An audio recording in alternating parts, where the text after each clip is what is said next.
Welcome back दोस्तों। इस 4 biggest mistakes in derivatives trading की 3rd एपिसोड में आज मैं 2nd और 3rd मिस्टेक्स पे बात करूंगा। दूसरा सबसे बड़ा मिस्टेक है यूजिंग टू मच लेवरेज, मतलब बहुत ज्यादा लेवरेज लेना। सिंपल वर्ड्स में आपके पास 50,000 रुपए हैं और आप 5 लाख से लेकर 20 लाख तक का पोजीशन ले लेते हैं। डेरिवेटिव्स में आप ऐसा कर सकते हैं, इसे लेवरेज कहते हैं। समझने वाली बात यह है कि मार्केट की वोलेटिलिटी उतने प्रॉब्लम्स ट्रेडर्स के लिए नहीं क्रिएट करती जितने प्रॉब्लम्स लेवरेज क्रिएट करता है। टेकिंग टू मच लेवरेज ये एक दोधारी तलवार है। यदि आपको तलवार चलाना आता है तो आप अपने आप को और अपने लोगों को बचा सकते हैं, लेकिन यदि नहीं चलाना आता है और फिर भी आप तलवार चलाते हैं तो आप खुद को जख्मी कर सकते हैं। बहुत लोग जो डेरिवेटिव्स यानी फ्यूचर्स ट्रेडिंग और ऑप्शंस को नहीं समझते हैं, उन्हें ये बहुत रिस्की लगता है, लेकिन जो रिस्क मैनेज करना सीख लेते हैं उनके लिए ये एक बहुत अच्छा ट्रेडिंग अपॉर्चुनिटी है। लॉसेस के लिए डेरिवेटिव्स ट्रेडिंग को ब्लेम करना वैसी बात हो गई कि जैसे ड्रंकन ड्राइविंग के लिए कार्स को ब्लेम करना। प्रॉब्लम डेरिवेटिव्स में नहीं है, प्रॉब्लम है उसे ना समझने में। जिस तरह आप क्रिकेट या फिर फुटबॉल खेलते हैं तो आप उसके रूल सीखते हैं, वैसे ही जब आप फ्यूचर्स या फिर ऑप्शंस ट्रेडिंग करते हैं तो उसके रूल्स भी सीख लीजिए, इससे आपको ही फायदा होगा। ज्यादातर ट्रेडर्स बहुत ज्यादा लेवरेज ले लेते हैं क्योंकि उन्हें इसकी उतनी अच्छी समझ नहीं है कि कितनी लेवरेज लेनी चाहिए। आपको एक एग्जांपल के साथ समझाता हूँ।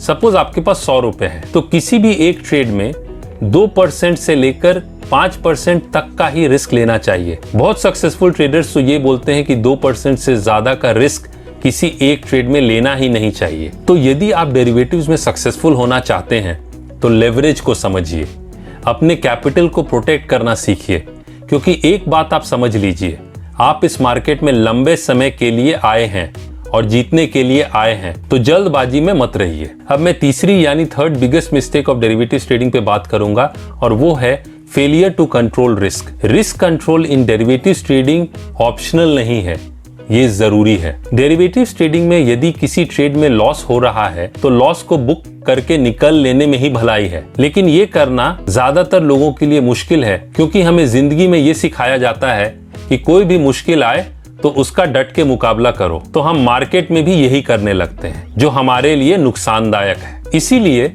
ज्यादातर लोग अपने लॉस वाले ट्रेड से निकल नहीं पाते जब तक लॉस इतना बड़ा नहीं हो जाता है कि उनके बर्दाश्त करने से वो बाहर हो जाता है। आपका पहला प्रायोरिटी एज अ ट्रेडर है कि जो भी करने की जरूरत पड़े वो आप करें, ताकि आप इस मार्केट में कल भी रह सकें। विनर्स और लूजर्स जो मार्केट में है, डेरिवेटिव्स मार्केट में, उनके बीच का अंतर सिर्फ रिस्क कंट्रोल ही है। वोलेटिलिटी मार्केट में हमेशा रहेगी, कभी कम कभी ज्यादा, तो उसके साथ जीना सीख लेना चाहिए, और वो तभी हो पाएगा जब आप रिस्क कंट्रोल करना सीख लेंगे। रिस्क कंट्रोल करने के लिए आप स्टॉप लॉस यूज कर सकते हैं, कितना लेवरेज और कितनी बड़ी पोजीशन बिल्ड करते हैं उस पे भी ध्यान रखिए। जहां तक हो सके 2% से 5% तक का ही रिस्क किसी एक ट्रेड में अपने कैपिटल के हिसाब से लीजिए। लास्ट में मैं ये कहना चाहता हूं कि यदि कोई ट्रेडर अपने कैपिटल का 20% लॉस कर देता है तो उसको वापस अपने कैपिटल को 100% लाने में 25% रिटर्न जनरेट करना पड़ेगा,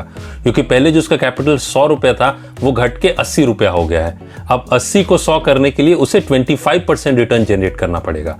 और यदि किसी ट्रेडर को 50% लॉस हो जाता है, मतलब 100 रुपीज उसका कैपिटल था, वो कैपिटल घट के 50 हो जाता है, तो अब उसे वापस 100 करने के लिए उसे 100% रिटर्न जनरेट करना पड़ेगा। इसलिए हर एक ट्रेड लेने से पहले उसमें आप कितना रिस्क ले रहे हैं इस बात पे जरूर ध्यान दीजिए, इससे आपको बहुत फायदा होगा। बहुत कम लोग आपको रिस्क मैनेजमेंट के बारे में बताएंगे, सब आपको सिर्फ एंट्री और एग्जिट ही बताएंगे, लेकिन रिस्क मैनेजमेंट उतना ही जरूरी है जितना जरूरी हमारे जिंदगी में ऑक्सीजन है।